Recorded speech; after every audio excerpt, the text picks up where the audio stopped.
Well,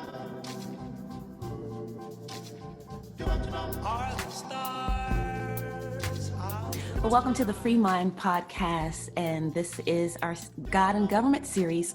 And today we are so excited to have our dear friend and just giant in the faith. We just so look up to him. His name is Copan, and he will be sharing some great insights about, lots of things, biblical ethics. Yep. The whole gamut. You do not want to tune out of this episode. We're going to go deep and wide and high and cover it. Like you will fully understand Western civilization and Christianity and government. No, I'm just kidding. Yes. But we are going to hit the deep stuff today. And, like Nerva was saying, we have known Dr. Paul now for, a few years. We brought him into our young adults ministry way back. I actually brought him in just for selfish reasons, so we would actually have a connection with him and could become friends after that. No, but oddly enough, we were in the UK a few years ago, and just kind of, I think I saw that they were there just by happenstance on Facebook doing a sabbatical at Oxford University, and so we emailed, and he was like, "Oh yeah, we're out here. Come on, let's hang out." And so he gave us a tour. Remember that tour of the campus? Absolutely. Nerva's used to my tours. They're kind of like, I'm sort of like Joe Biden on tour. I'm just like, oh, look at that thing. It's from, some time, and look at the stuff there. It's really cool, right? Yikes. But no, just play. But Dr. Paul, he gave us like a really thorough, like understanding. We got to understand the campus. Then we went to I forget the name of the pub at the end of the night, but it was just an amazing time. Do you remember what the name of it was? I have it on the Turf Tavern. Turf Tavern, that's right. Famous, I guess. I can't remember if it's 12th century or 13th century. The purportedly the oldest in Oxford, and of course a lot of celebrities were there too. So being the most famous of all, right? I guess the Harry Potter crew was there. So. Oh yeah. No, that's awesome. But yeah, so it was just an amazing time, and that was about 2016. So now we come back in 2020. I think we were there talking about was it during the inauguration? I can't remember. It was 2017, just after the inauguration. 2017, just after the inauguration. Okay. And so now here we are going into maybe the most contentious, maybe the most important election, at least of our, lifetimes. And, there's so much confusion really in our culture, but in the church, we don't really understand the history of Western civilization. We don't understand the ideology grounding really the American experiment. And then we don't really know practically, like, how do we engage as the church now? And we tend to talk at really surfacey levels. So I thought it would be helpful just with your background to jump in to helping us kind of dig deep and understand. Now, right before we do, I want to tell them what's the best way for people to kind of stay in contact with the material that you're putting out. I know you just started, I think it's Global Worldview Bulletin that we subscribe to, but can you tell us just a little bit about that? Yeah, it's called the Worldview Bulletin, and you can just look it up on Facebook. And Chris Reese, I've co-edited a couple of books with him, and Paul Gould, who is now with me, is a philosopher at Palm Beach Atlantic University, and he's the director of our forthcoming Master of Arts in Philosophy of Religion program. So it's very exciting that we've got something dynamic and growing here on the East Coast in terms of Christian philosophy here in South Florida. So y'all come to the program. So he's another contributor. And then David Baggett, who is at Houston Baptist University, who's done a lot of work on the moral argument, as have I. But we're all writing for this, contributing. Just even one recent newsletter talked about how do we maintain our walk with the Lord, what has been an important way in which we have connected to God. We've talked about prayer and scripture reading and memorization and so forth. So again, it helps people connect to the scriptures and the Christian faith, to what's going on in our culture. How do we engage? How do we reason with people from a different worldview? What are some tools that are available, to engage in cultural apologetics? And Paul Gould has written a book on cultural apologetics. So that's a newsletter that we've put out, and it's like $2.50 a month, not $250, but $2.50. So a bargain for anybody. And so that's, but if, so that's something that I'm involved in. And if you want to just kind of keep tabs on what I'm doing in general, I have a website, paulcopan.com, and also post at Facebook and keep people informed on developments, like even a couple of new translations of my book, co-authored book with Matt Flanagan, Did God Really Command Genocide? So one came out in Brazilian Portuguese, another one came out in Spanish in the past week or so. So just so I can keep people apprised of what's happening along those lines as well, and speaking engagements. And so those are the sorts of things that if you want to tune in, you can take a look there.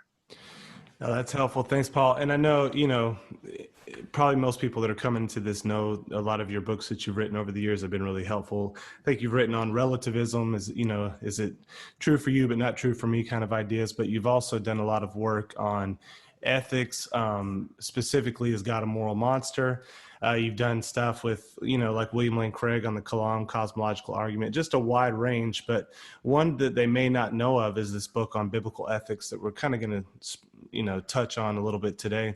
And I would highly recommend this book. I think it's the third edition is your latest edition. Is that right? Third edition. I actually joined, it's the Introduction to Biblical Ethics, InterVarsity Press, or IVP Academic, and I co-authored it with Robertson McQuilkin, who had been the president of the university, Columbia International University, that I had attended undergrad, and it was actually a textbook that I used as a senior in a biblical ethics class, but it wasn't even in published form yet. It was like in a binder notebook, and then it became a first edition, and then second edition, and then it needed to be updated, and Robertson McQuilkin was asking me about suggestions for a third edition, and so it turned out that I joined him in the third edition, and there are places in this third edition where I don't always agree with him, but so he gives his view and I give my view, and I think it really adds a kind of a robust dimension to the book that gives differing perspectives on a number of different issues in this book. So yeah, that's it was a fun project that I was glad to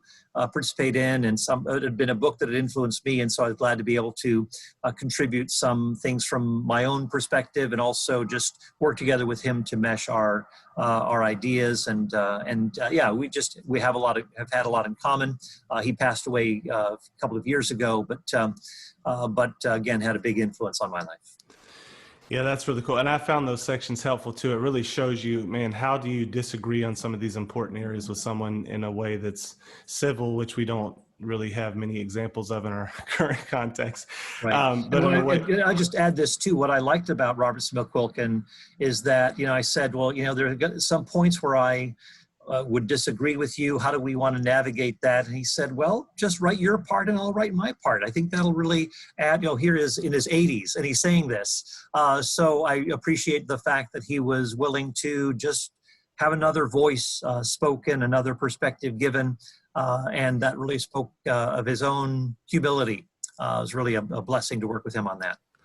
Well, and let's maybe even start there just briefly, but I think one of the trappings of our context is we think, man, in order to be able to have other perspectives at the table, we've got to relativize truth. But you guys don't do that. You're able to argue for a position, but still civilly. Give us just a brief, where are we at culturally with regard to relativism, and what's the way we should respond to that as Christians? Well, yeah, relativism, of course, is the idea that something is true for one person or one culture, but not for another. Kind of the when in Rome, do as the Romans do.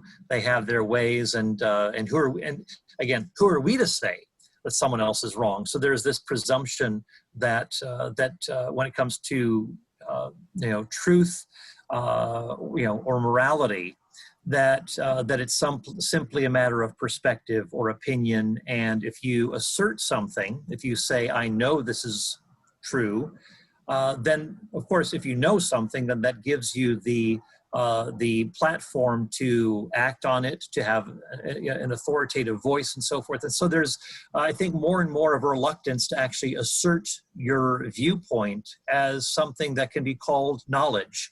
And so to avoid maybe offending someone, to avoid the assumption that you are, you're being arrogant by asserting something, you just relativize it by saying, this is just my viewpoint, it's just my perspective, it's just my opinion. And so it just turns out to be an exchange of perspectives, but no one assumes that there's any truth about the matter, that you can really know something about these things. And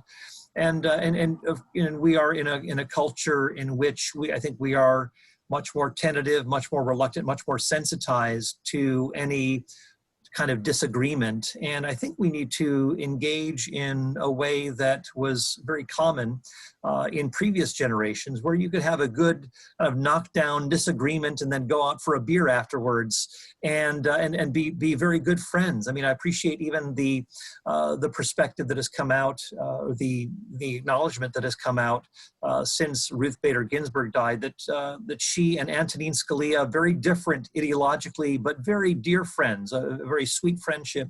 They could disagree about things, but yet there was a commitment to friendship, to love, to humility.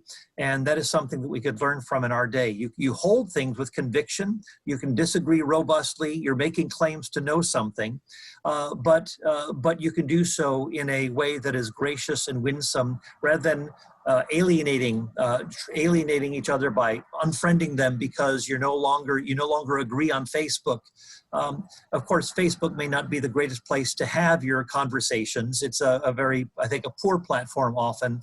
But on the other hand, when we do engage with one another, I think it's important to have that commitment to love, to friendship, to humility, to learning from one another. Even though you hold differing convictions, there's a way to relate to one another. I think that honors the other person, that respects the other person. And so that's something that I think we really need to recapture in our day, because we're really losing a lot of that in our political discourse, especially. Yeah, that's really good. Well, thank you for that. Well, let's jump into, like I said, on this biblical ethics book, there's a section you have called Christians in Society. And I think early on in it, you ask, what responsibility do individual Christians and the church have beyond modeling and teaching ethical behavior? What biblical justification is there for having a voice in the public square and influencing society? And are there biblical principles to guide us through the complexities of private and public, church and state? How should Christians think about and engage with institutions within society, such as educational structures and media? So kind of these, broad questions. What does Jerusalem have to do with Athens and Rome, or Washington, D.C. in this case? How can we even begin to get our heads around this issue as Christians? What would be kind of the first level questions we should be asking about church and civil government? Sure. Well, remember that even when we talk about religion, that term itself can be very vague and ambiguous. So I think it's more helpful to talk about a worldview than religion, because everybody has a worldview.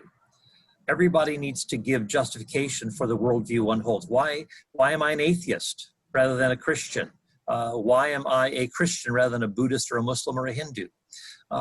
So as we come to this understanding, we need to understand that everyone has a stance on the nature of reality, on morality, on knowledge.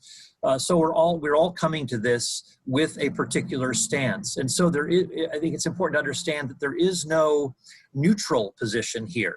It's not as though the secularist is being neutral and the Christian, say, is the one who is biased.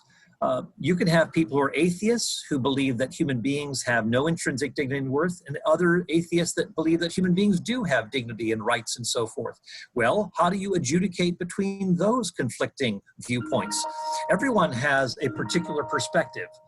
So that is something that we need to keep in mind as we're looking at these sorts of issues, that as we engage with people, you cannot escape taking a certain stance. And so one of the things that is important for us to understand is that the secularist is taking a position. He's not being neutral. He's not being kind of above the fray. He has a particular stance, has a particular agenda, if you will. And I use that in a positive sense. But we also, so that's something, first of all, to keep in mind. Secondly, we have to ask the question, well, which worldview actually gives us the best basis for societal engagement, formation, for encouraging certain things like religious liberties or intrinsic rights and so forth. And a lot of the things, and I know that there are settings outside of the Western, outside of Western civilization that can, have their own way of doing things. But when it comes to a lot of these values that we take for granted and that we see even the United Nations Universal Declaration on Human Rights signed on to and wanted to get the rest of the world to sign on to, these are primarily biblical ideas. When it comes to intrinsic dignity and worth, human beings have been endowed with a certain dignity that this UN Declaration affirms. Well, where did that dignity come from? How do we move from valuelessness to value if we're coming from a naturalistic point of view? We're all talking about rights and so forth, but what is the basis for grounding those rights? And so as we are engaging with others, we can talk about actually making a public case for the Christian faith. The Christian faith is not merely a matter of private knowledge, but is actually something that is justifiable, there's evidence for it. And we also need to understand that it's actually shaped the structures of our own Western society. Things like human rights, democracy, religious liberty, even many of the things in terms of the innovations of modern science. This is rooted in the Christian faith, people who were Christians who were very much promulgating the exploration of the universe because they believed that God made the universe, that it was rational, that it could be studied and so forth.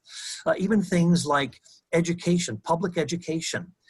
These are things that come out of a Christian worldview. You could have maybe elitist education in ancient China and so forth, but something like the Protestant Reformation, where the Bible was to be in the hands of all people, and that the believer could read it and understand it for himself. And thus the printing of Bibles was very important.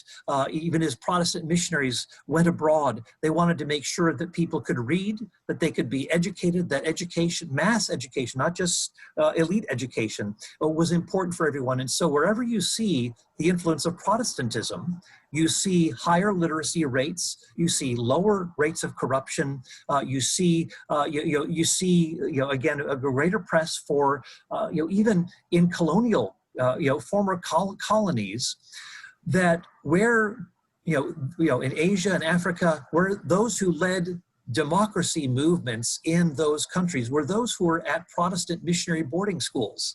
They were the ones who actually led the charge to actually create this democracy because they are influenced by that Protestant ethos. So again, I can talk about a whole lot of things, but we see that things begin at the broader level from, again, everyone has a worldview.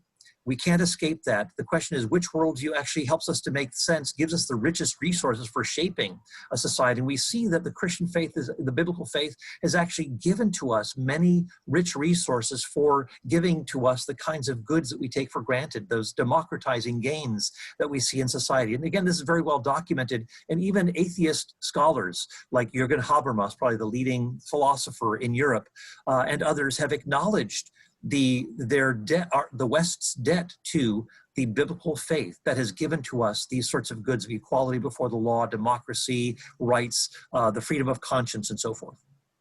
Wow. That's really good. And I think it's so important that people hear that because, in our context, we often, I was telling Nerva the other day just how I almost kind of cringe. I get where it's coming from, but when we talk about faith-based organizations and faith-based this and that, and it kind of presupposes this dichotomy between sacred and secular, and that the secular realm is where knowledge is, and that's where facts and stuff and truth resides. And Francis Schaeffer talked about this, but on the faith or secular, or sorry, the faith/sacred side, that's where we have feelings and opinions and emotional attachments, and I think sometimes even the way we talk about the public square, and it's this idea that you don't bring your faith into that because that's not an area of knowledge, and so why would you just bring your personal opinions? And that's even relevant, I think, in this confirmation hearing of Amy Coney Barrett, and where you've had some people on, I think it was Dianne Feinstein a while back. She said, you smack of dogma because she has religious language, not realizing that she has a worldview just as much as Amy does, and they're both going to have to argue from that place. Anything you would want to say about that in the so-called naked public square and where we're at with that issue? Right. Yeah. I mean, there is no neutral or naked public square. Someone's worldview is going to prevail. And the question is, which worldview is the one that should prevail? Which is the one that is that is most conducive to human flourishing?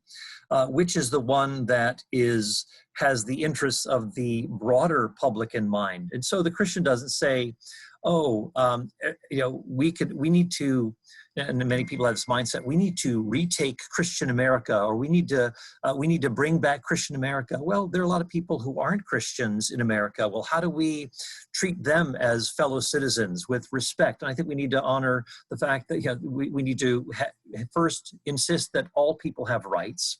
That's important, but rights also, that leads to treating others with respect.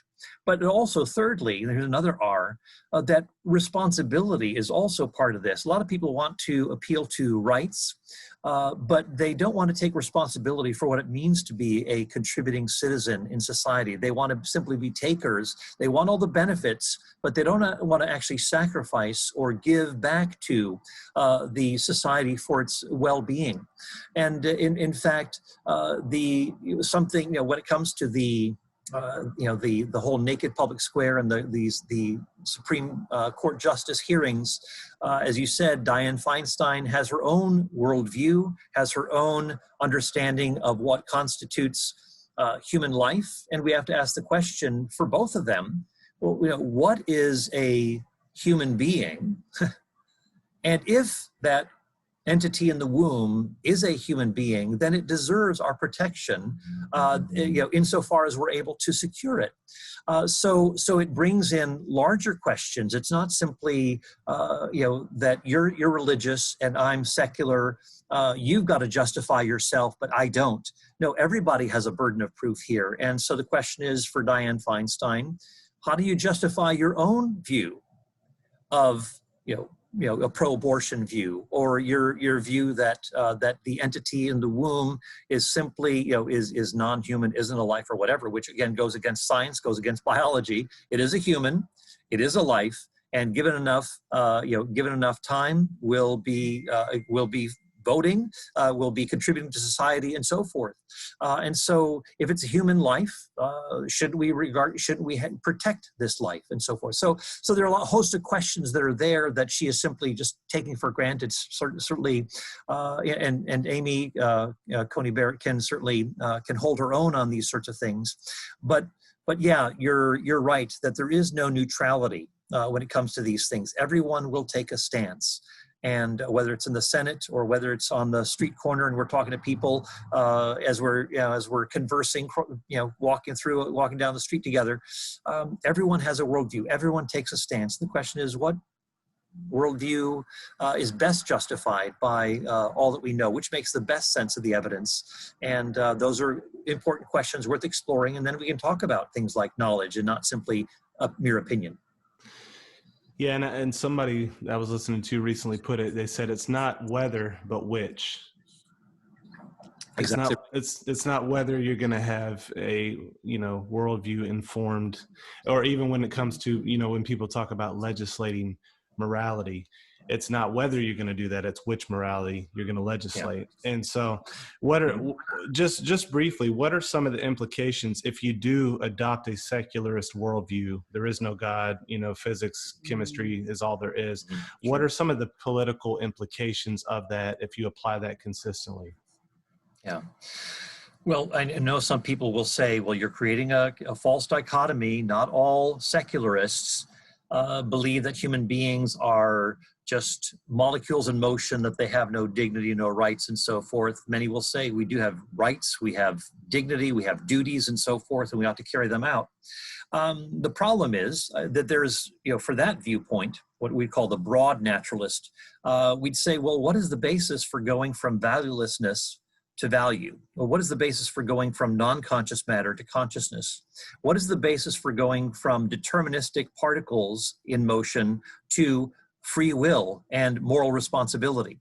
What worldview best justifies, say, individual personhood? Is it an impersonal universe or a universe made by a personal being? So a whole host of questions come with this. So I'd say the broad or moral atheist has problems with regard to the very basis for his own.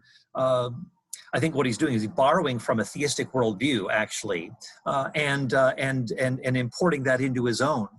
But when it comes to the strict naturalist who believes that we're simply molecules in motion, I think that there will at some point be some kind of tension.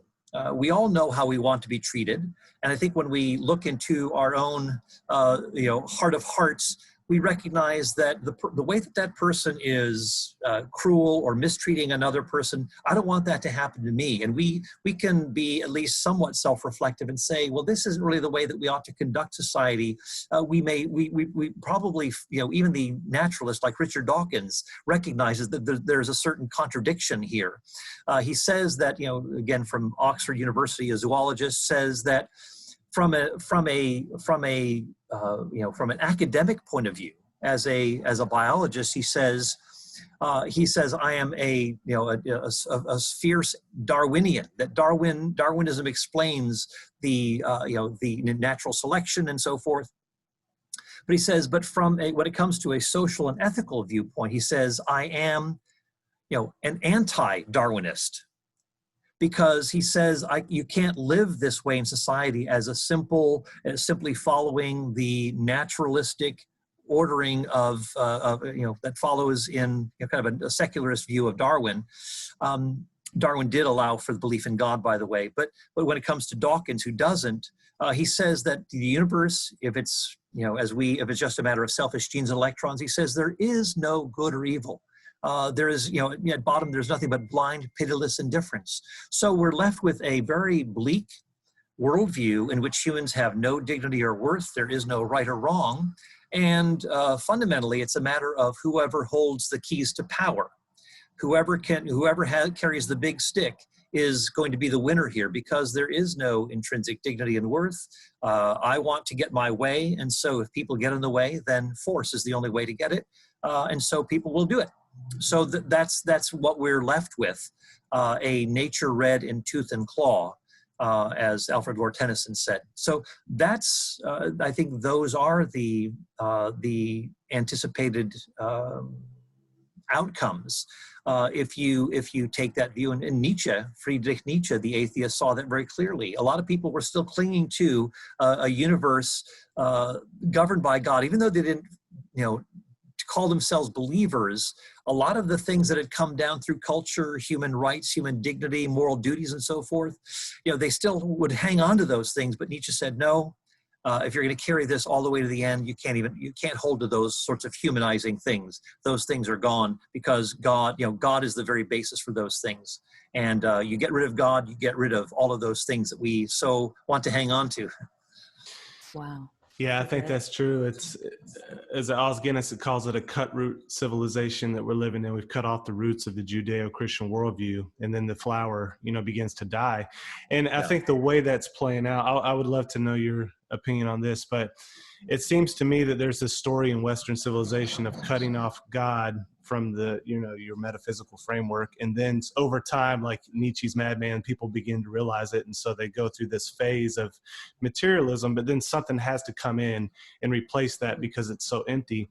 And I feel like the thing that's coming in now is that postmodern impulse and the neo-Marxism that gives people like a religious kind of fervency and a purpose to life that's now based on this new movement. So I feel like we've even went through the secularist attempt to import the theistic worldview, and now you got people that are even trying to intentionally overturn the founding principles of this nation, and they're being mainstreamed.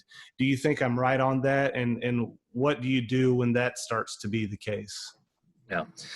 I mean, I do think that there is the danger of once you give up on those fundamental principles of, people being endowed by their creator with certain unalienable rights, and of course the founders by that meant, they talked about the life, liberty, and the pursuit of happiness. They didn't think, oh, we can do whatever we want, party city, but rather it was, happiness is in the classical sense that, say, Aristotle talked about, that happiness or well-being is something that has virtue at its root, that you can't truly have proper well-being or human flourishing unless it is a virtuous life that you are living. And our founders themselves recognized that democracy, that a republic, if you can keep it, is something that could only be maintained if you have a religious, and they meant biblically informed, moral people. That this kind of a society could not be sustained unless you had character to undergird it. There is a Roman writer, Pliny, who said, "The more corrupt the republic, the more laws." This Roman writer said about his own Roman Empire, the more corrupt it becomes, the more laws you need to pile up, because character no longer matters. You can't count on people to keep their word, to maintain their contracts and so forth. So you've got to pile on the legislation, you've got to pile on the implementation of that legislation, kind of more policing going on. So character does very much matter here. And again, democracy without character is going to lead to the kind of things that we're seeing, like mob rule, people bullying others, that there is a certain, there is a fascism that is being unleashed here, where there is a kind of again, there's no attempt, at least on the part of a lot of these uprisings, for reconciliation, for moving forward in a constructive way. It's simply burn and destroy sort of mindset here. It's a lot easier to tear down than it is to build up, and we're not being given a vision of how to actually build up. It is simply dismantling. But then the question is, what is actually going to fill the place of what has served us? Yes, with flaws, mistakes, but yet some progress.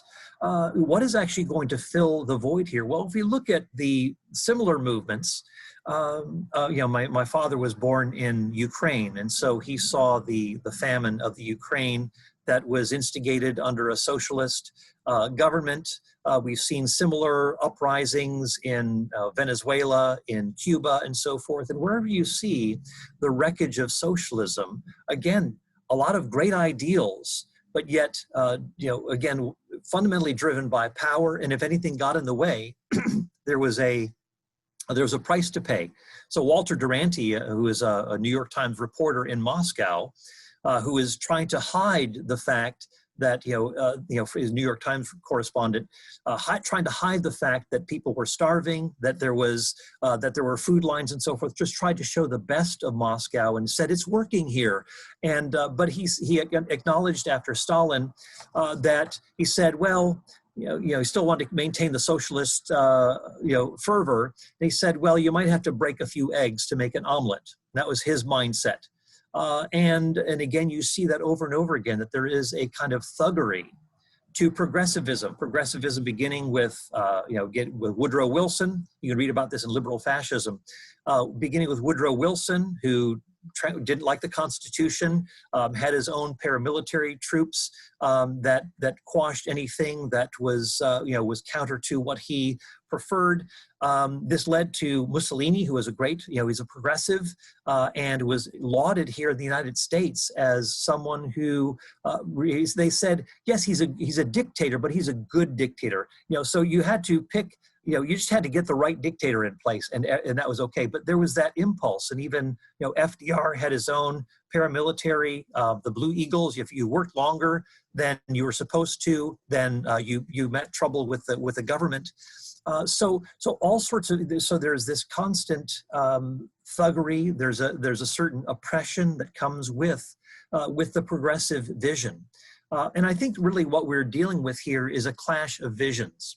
Thomas Sowell talked about a vision that is and Steven Pinker also comments on it too, where you have a tragic vision and a utopian vision.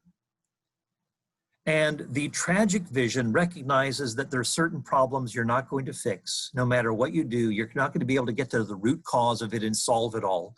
You can't eradicate racial prejudice. Some people are just going to be prejudiced. You can't get rid of that. I mean, you can try, you can train people up and so forth and educate them, but some people will still be prejudiced. Some people will be lazy. They're not going to work hard and so forth.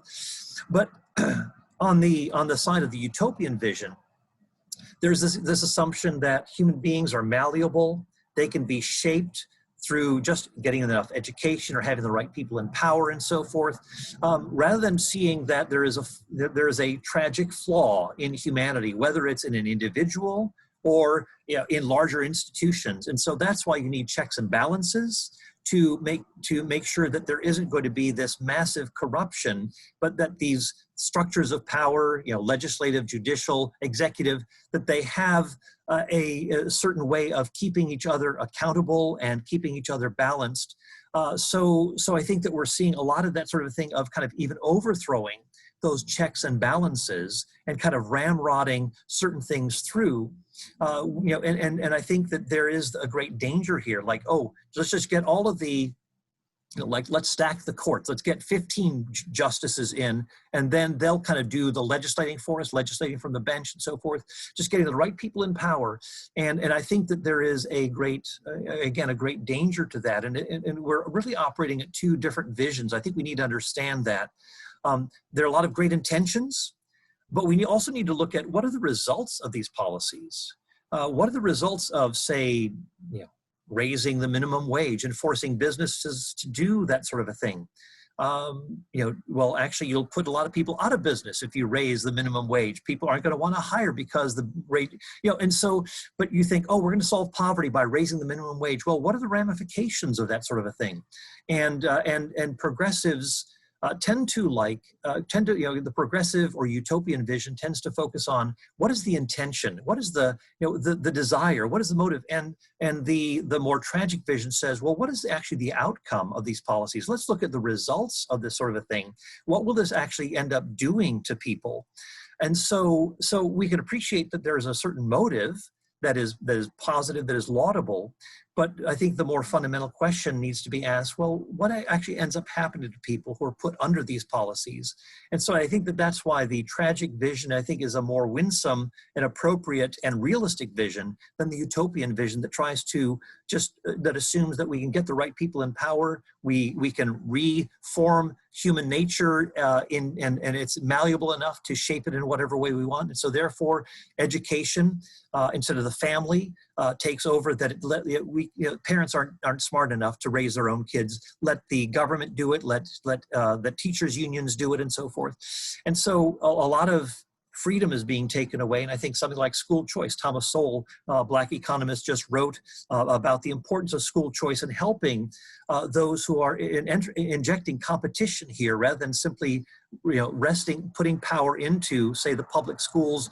And even if they're dead-end schools, well, let's inject a little competition in here so that people can choose the places where to send their kids, so that they can, and let tax dollars go to those places that are actually performing.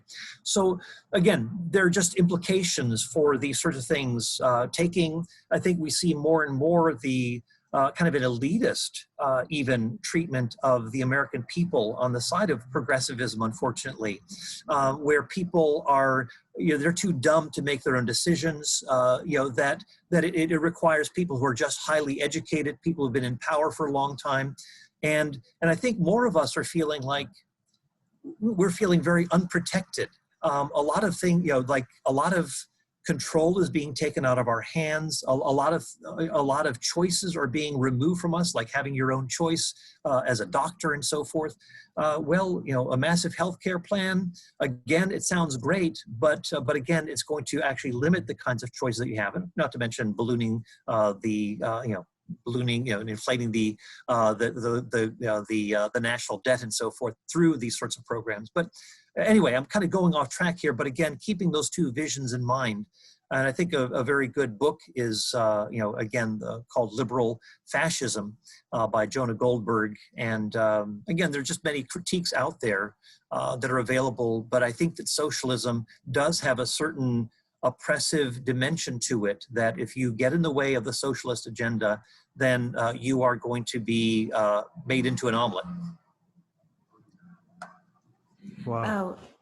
I've heard so many conversations about Christians should kind of stay out of politics. It's polluted, it's just depraved, and we should have nothing to do with it. But I wanted to pick your brain on this. When is resistance justified for Christians as the government sort of overreaches? Is there a place where we should, you know what, take a stand, speak out and just engage, and this right here is wrong. We as Christians should take a stand against. What are your thoughts on that? Sure. Now, when you say resistance, that could be a very loaded term, of course. Well, she just bought 3 guns, Paul. Yeah. So I'm a little bit scared. No, I'm just kidding. Yeah, well, I think, or right. Yeah, well, I think resistance is important in the sense that, I mean, we speak out as much as we can. We seek to persuade people. We try to present alternatives. And I know that we're living in a society where if you bring up politics, if you bring up anything that differs from the kind of mainstream thinking, there's a very little openness to actually hearing people out, listening to another perspective, discovering why people came to this kind of a conclusion. I think it's very important for us to be good listeners. And I think within the body of Christ, I know that there are people who are progressives. I don't agree with progressivism. I think looking at its history and kind of its founding fathers of Marx, Darwin, and Nietzsche, that's not a good start to advancing progressivism. I think there are a lot of ideas that progressives maintain that, I mean, who doesn't want to help the poor? Who doesn't want health care? Who doesn't want to have everybody educated and so forth? I mean, we get that, but there are also certain consequences that come, with that. And the question is, well, how can we best achieve those sorts of things? And so, trying to encourage that kind of a conversation. You're just looking at, well, what socialist countries have actually performed well? Kind of model countries that we can look to. And again, Scandinavian countries are not models of socialism. They just have high taxes, but they're actually highly capitalistic. They are not socialistic. And a lot of people think, in fact, Sweden, which had been highly socialistic, has had to scale back on its socialism and bring things more into the private sector. So they're really abandoning socialism, but a lot of people just assume, oh, that's the socialism that I like. No, it is not socialism at all. It's just high taxation. But let me just go on from there to say that when you look at on the other hand, where have people really come out of poverty? What has brought people out of poverty? It hasn't been through a government program. It hasn't been through redistribution of wealth. People come out of poverty when they have the opportunity to take risk and start their own businesses, when they have laws protecting those businesses and property rights and so forth, rather than the government stepping in and taking over things. So where you have those sorts of, where you have that kind of a setup, you will have greater income. And you can look at the book Money, Greed, and God, which talks about this, by Jay Richards, where, wherever you have those sorts of structures, per capita income rises. In fact, in China, though it's communist, it is allowed for a free market, and hundreds of millions in China, as well as in India, which has a free market, have come out of poverty in the last 30 plus years. So this is something that a lot of people have ignored. But poverty has shrunk because of the free market, not because of socialism.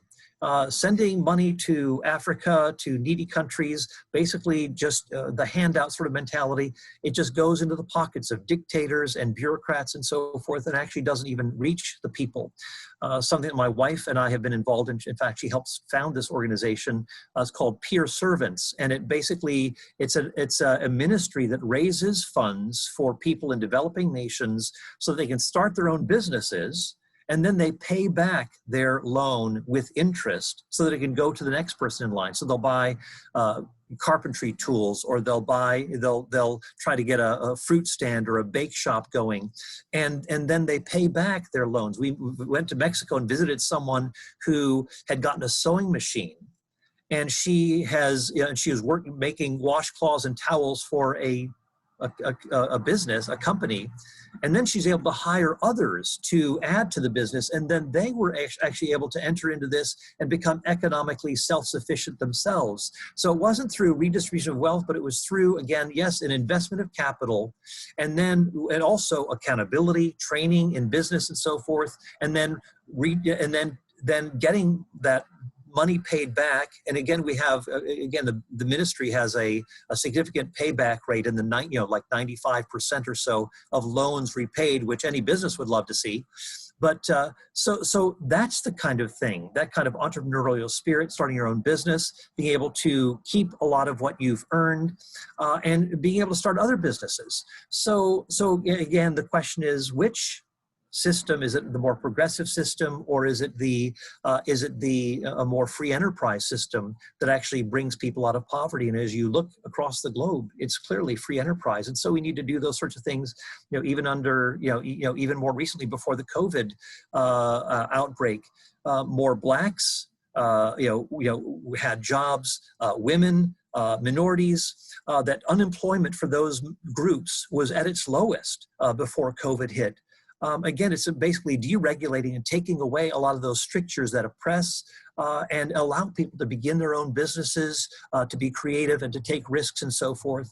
But once you start to take a lot of that potential investment for other businesses away, then it leads to that kind of a grinding halt to business and initiative and a growing economy, again, which brings people out of poverty. Okay. Yeah, that's really good. Thanks for that, Paul. And it sounds like, as we're kind of rounding third base here, but it sounds like, you're saying it's not whether, but which worldview, to kind of back out here. And then to Christians,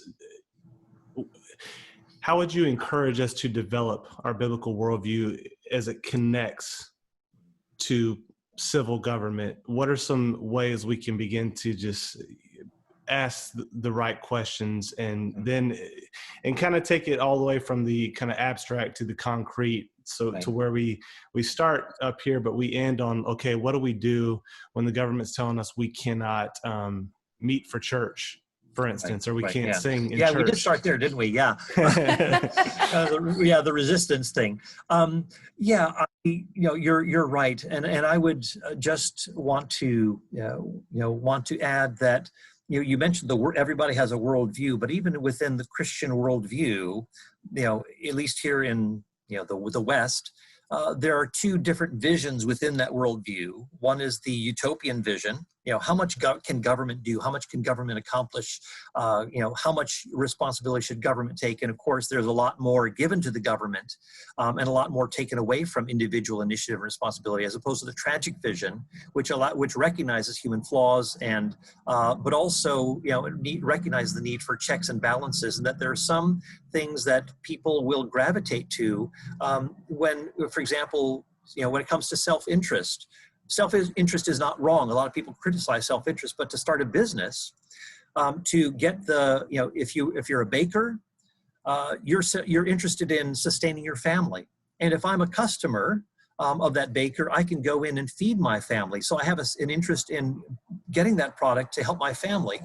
And so it should ultimately be a win-win situation. And so I think if we can work in a way that constructs a kind of win-win situation within our society, rather than pitting one group against another, but how can we, again, constructively, whether it be economics or when it comes to doing church and so forth, we can begin by recognizing the motives are there. I mean, they want to help the poor. They want to help bring human flourishing to society. But we also need to ask the question, well, which visions have actually proven most helpful in this regard? Is it the more progressive utopian vision, or is it more the tragic kind of free enterprise type vision that goes along with it?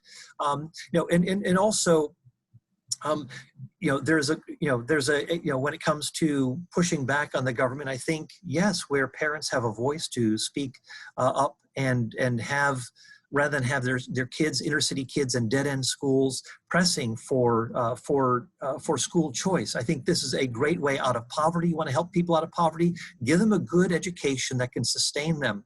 And so at a very concrete level, something along those lines, giving young businesses, removing as many regulations as possible so that they can actually step into businesses, sustain their families, and enter into, again, coming out of poverty themselves. We come a long way when it comes to poverty here in the United States and around the world. There has been great progress made through these areas. So when it comes to pushing back on the government, yeah, we ought to push back, but do so through persuasion, through, again, moral example. I think even through evangelism, where we share our faith with others, which also has a certain redemptive lift that kind of a new work ethic that comes, a new concern for family, a new concern for the well-being of others, and so forth, that we've seen throughout Western history, that where you have that kind of redemption, people often affect the structures of society by pressing for changes, for bringing about moral reforms, and so forth. So the Christian faith should not be quiet. It actually has shaped many of the good structures that we have affirmed in Western society. And so for Christians to pull back and not to exert an influence would be a great tragedy. We're called to be salt and light. So whether this means working in a local neighborhood kind of mentoring program for kids who don't have much of a chance, or teaching English to immigrants, to helping people who are wanting to be entrepreneurs to get training for them so they know how to run a business. So people who've been in business have the know-how to pass that on. So giving them training, knowing how to write resumes, but also mentorship is going to be important. Modeling what it means to as an intact family. What does a good family life look like? What does it mean to be a person of character and moral responsibility, teaching people about these sorts of things? But this comes often through relationships, and a lot of these volunteer organizations that are starting to disappear have had such a great value within our society, stepping in and helping people who are potentially falling through the cracks, whether it be through poverty, through alcoholism and substance abuse and so forth, that there's a part to play here, and so there's and even getting involved in the broader sectors of society. How can I make a difference through maybe as a movie producer and making films that are going to be helpful, or being involved in business, being involved in journalism and so forth, really showing journalism how to do journalism, and really having that kind of integrity. We used to have a Walter Cronkite who people really trusted him, whatever political side you were on, because he gave things in a straightforward, in fairly objective way, that people said, yeah, I trust that guy. But unfortunately, in the media today, there are very few trustworthy sources, even covering up stories and so forth, as we're very familiar, and not letting actual facts that would, if things were reversed, the media would be all over this. It would be a feeding frenzy for them, but they're just dead silent on so many other things. So it would be great to have journalists, whatever side you're coming from, to really be committed to the truth of the matter, to being really committed to integrity in journalism, rather than just playing the party line. So good. Well, now you went to the utopian viewpoint there. No, I'm just kidding. Yeah, really. That's a pipe dream there. Right, exactly. But it used to be done. It used to be. There were some good role models out there. Exactly. Well, I know we're getting late here, so I just maybe one last question here. Man, there's so many more I wish we had time to ask you. But, as a philosopher, as a thinker, help us lay folk in the church. We're at a place now, you mentioned this earlier, where there's kind of this elitist thing, and they're telling us, listen to the experts, and right. Should we listen to them 2 weeks ago or today? Because they're saying different things. But I mean, that's a problem. But also, how do we it's something as simple as what's going on with the coronavirus. It's been a bit difficult for people to get their heads around, or the issue of racism and anti-racism. So many voices, and the thing is, they're telling us, you know, you got to listen to the scientists or whatever, but they don't let the dissenters be heard. When is it rationally justified to go against the consensus of the expert? Is there a time when that is, or how do we work through this as lay people right now with all this information out there? Yeah, I mean, there are changing voices, and when you hit a coronavirus pandemic, it's a learning curve, and so it's important to understand that you're not going to get everything right. I mean, of course, many, when it first came out, many thought it was just kind of another flu bug, and so you have people like Joe Biden and others saying, "Oh, don't shut down the borders. Let people travel and so forth." That's xenophobic to close down travel to places like China and so on. Of course, lessons have been learned since then, and the opposite view has been taken, even perhaps to another extreme. But I think one, recognizing that there is a certain learning curve. I think looking at some of the outcomes, it's kind of interesting. How have certain states handled this? How have states done better than others on this? Do you put people in COVID people in those who have COVID in nursing homes? Or do you have a one-size-fits-all policy, or do you do it, say, graded according to maybe counties where you have certain easing of restrictions, cautions in place, but then allowing for a certain unfolding, because part of that is part of the science, as it were, in terms of what's healthy for people, is also being able to work, being able to go back to school, and so forth. So, and also, who is going to be the most susceptible? It's not going to be kids in school who are going to be the most susceptible, and so forth. So, paying attention to those things rather than just shutting down schools totally and not allowing people to go back. Well, we'll do things in a graded way. Take certain precautions, recognize that those who are 70 and above are at the higher risk, and those below 70 are at 99.9 whatever risk. And again, this is just, I think a lot of times it's common sense that we also need to honor. And you can have people from different, giving, scientists. There's some people who are, you'll hear one voice on TV, but then there are others who say, no, actually, when it comes to public policy, there may be the kind of the science and how the virus works, but there are social factors, there are economic factors that we need to bring into this too. So just, quote, following the science, that's one part of the package, but we need to be more broad-minded and say, well, what is actually going to be for the benefit of the broader society, and work in wise, kind of commonsensical ways, where we try to do things according to gradations rather than perhaps a one-size-fits-all policy. So yeah, and I think a lot of times, the elites, as you've said, will have a certain viewpoint, but a lot of times the elites don't have a business sense. They don't know how to run businesses, but yet they're imposing on many businesses or would-be businesses certain strictures that actually inhibit the growth of business. And it's more of a punishing, high tax sort of thing that people don't want to go into business if that's how it's going to operate. And so there's that dimension.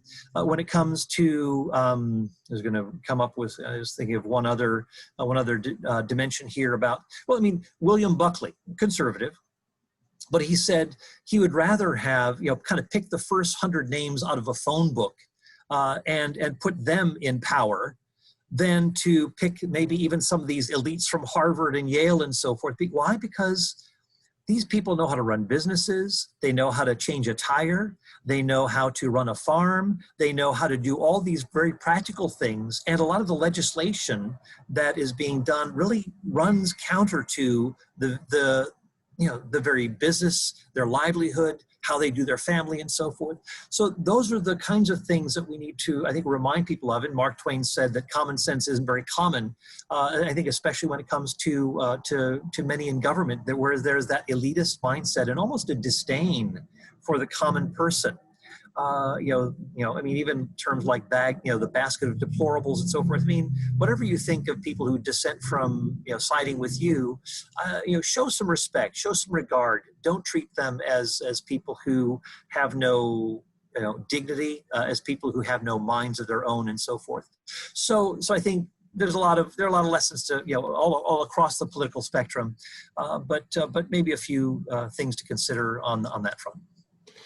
That's good. So even as an academic, you're saying we shouldn't just chuck our brains out and basically bow to the consensus of experts. We also need to employ a common sense, look at both sides of an argument. And sure, yeah. I mean, I think of a friend of mine was telling me this of a woman who had raised 6 kids and then went into, wanted to get her own degree in psychology. So she's taking child psychology and everything. And here's this teacher who doesn't have any children is teaching this course. And basically, he'd eventually have to say, okay, now what would you say to this situation? Or how would you act here? And basically this woman, this mother who had all this expertise, she could be relied upon, even though this person had, a doctorate in child psychology or whatever, needed to learn some lessons, because this woman had done the work. She had put in the hard work, knew how things operated in the home and so forth. And so he at least had the decency to respect her input and her wisdom that she had gained in this process. So I think that's, could use a little more of that.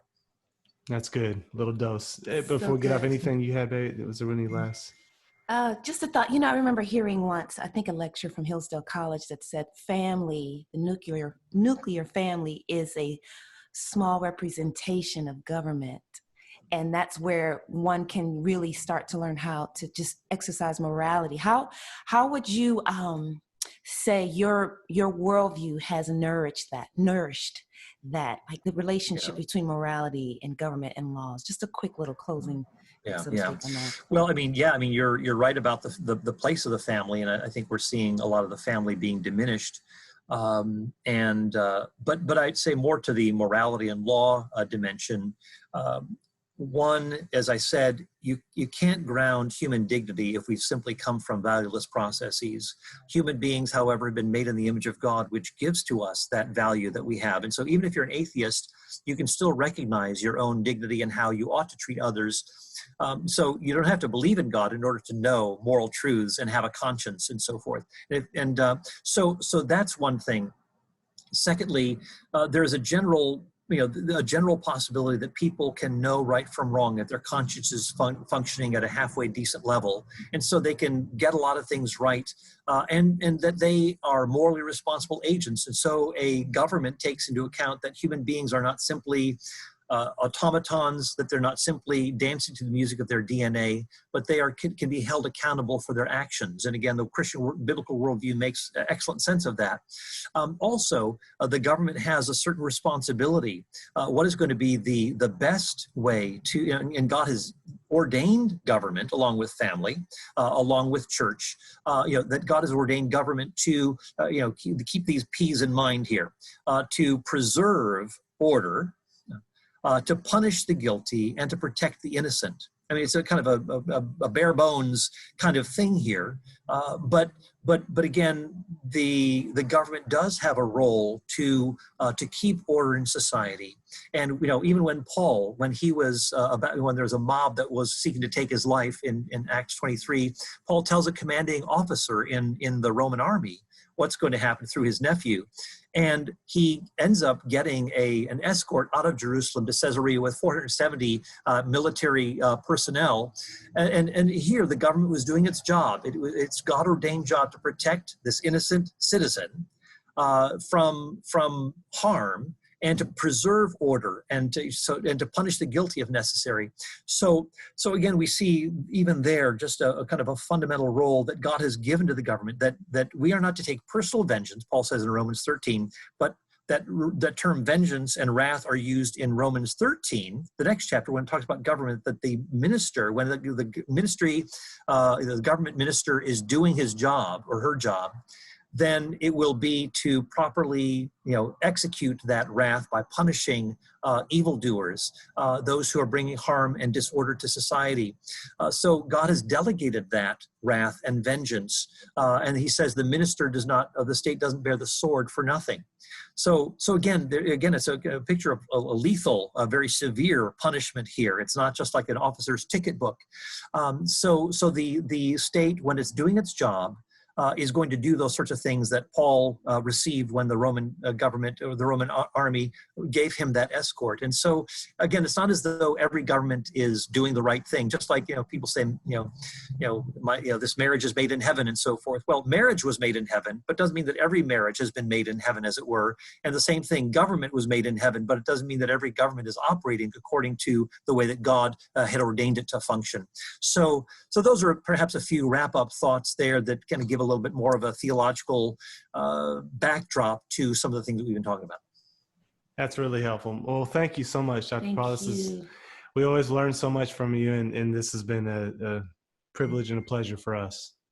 Well, it's been a great treat for me. Great to see you guys again, and look forward to the next time that we can break bread together. Yes, sir. Us too. Amen. Hopefully it'll be in the UK again. Indeed, that would be wonderful.